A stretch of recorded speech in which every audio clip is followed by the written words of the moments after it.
So, um, have you ever just stopped and felt, I don't know, like everything's connected somehow, that there's maybe a hidden harmony running underneath it all? Oh, absolutely. That sense of a shared pulse beneath the surface. Well, today we're actually diving into that very feeling. Yeah. We're exploring potential links between Walter Russell's ideas, his unique cosmic view, and Eastern philosophical traditions. Right. And this came from a listener, didn't it? Someone sent in material looking at these connections. Exactly. Some really fascinating sources exploring parallels between Russell's cosmic song idea. His whole concept of the universe being built on vibration and energy. Yeah. And how that resonates with concepts in, Jainism, Sikhism, Hinduism, Buddhism.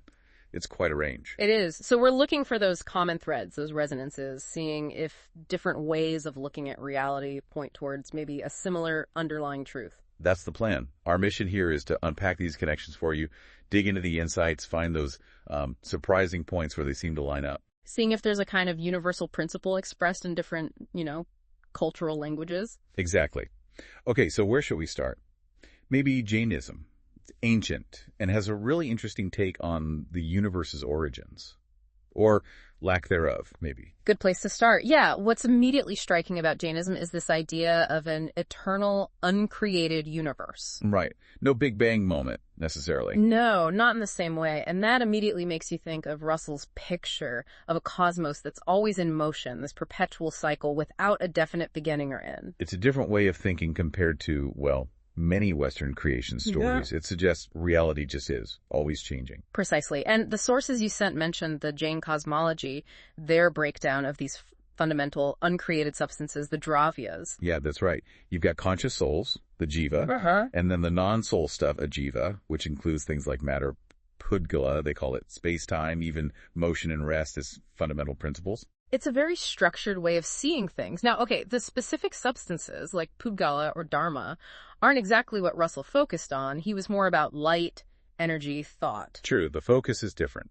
But the underlying idea resonates, doesn't it? This notion of a reality that wasn't just made once, but is dynamic, composed of these eternal, interacting principles. Yeah, it's that shared sense of an ongoing, self-sustaining reality. Whether you call it Dravyas interacting or the universal one in constant motion, as Russell did, both point to a universe that, has always been here and always will be, just in different arrangements. It's like they're watching the same cosmic dance, but using different words to describe the dancers and the music. That's a great way to put it. A reality that's fundamentally ongoing, transformative.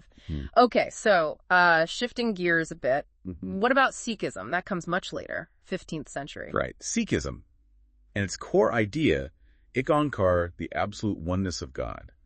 How does that line up with Russell? Well, it's interesting because Sikhism describes this oneness as being both transcendent, sort of beyond the universe, and also immanent. Meaning, it's right here, within everything, pervading all of creation. Okay, I see the connection. That sounds a lot like Russell's universal one. It really does. Russell didn't picture some distant creator figure.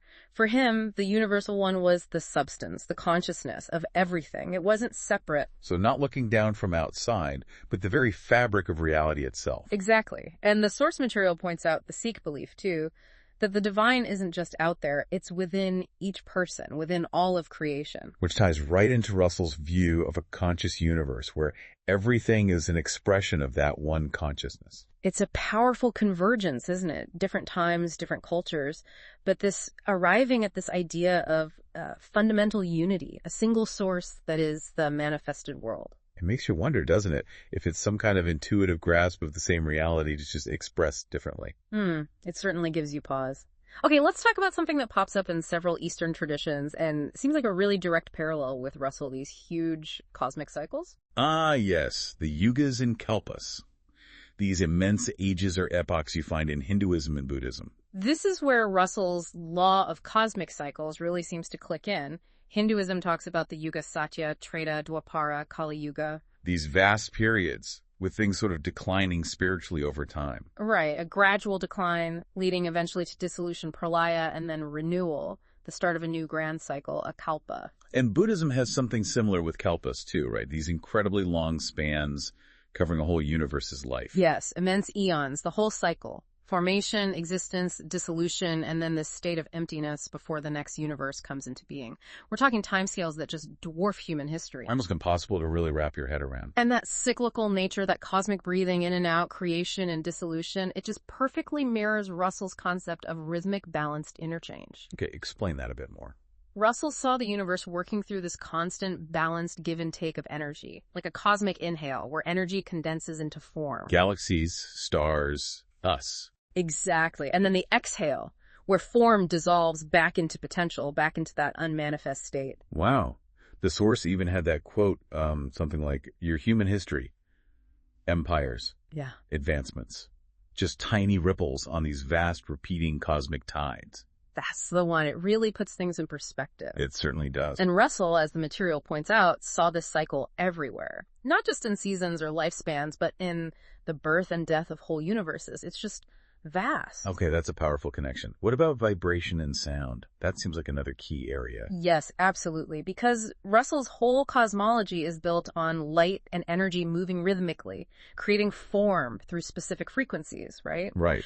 Well, many Eastern traditions, especially Hinduism, but also certain Buddhist and Tantric schools, see vibration and sound as absolutely fundamental to creation itself. You mean like literally sound creating reality? In a sense, yes. Think of the Hindu concept of Nada Brahma. It's often translated as sound is God or consciousness is sound. Nada Brahma. Okay. The idea is there's a primal sound, an unstruck sound they call anahata nada, which is the source from which everything else manifests. Unstruck. Yeah. Meaning not made by things hitting each other. Exactly. It's the underlying vibration itself. And practices like chanting Om or other mantras are seen as ways to tune into and connect with these foundational vibrations. Okay, so how does Russell's view connect there? He talks about light and frequencies. Well, think about it. Russell described the universe as a kind of symphony of light waves. He believed elements, all forms, were basically specific wave patterns, specific harmonic notes in this cosmic structure. Ah, see, so different kinds of vibration. Precisely. So you have Nada Brahma focusing on sound as the expression of consciousness, and Ruth focusing on light frequencies and wave patterns creating form.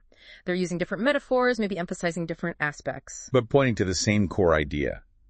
That the universe is fundamentally vibratory, energetic. I think so, yes. Different paths leading to this realization that vibration isn't just a byproduct, it is the building block. The source had another great quote here. Let me guess. You build your world with bricks and mortar. The universe builds itself with song and silence, light and shadow, repeated in endless spiraling cycles. Yeah, that really captures it. It's poetic, but also profound. It really is. It suggests this solid world we see is maybe deep down just a complex pattern of vibrations, a cosmic song. So pulling all these different threads together, Jainism, Sikhism, the cosmic cycles, vibration, it feels like these Eastern echoes really do strengthen the parallels with Russell's vision.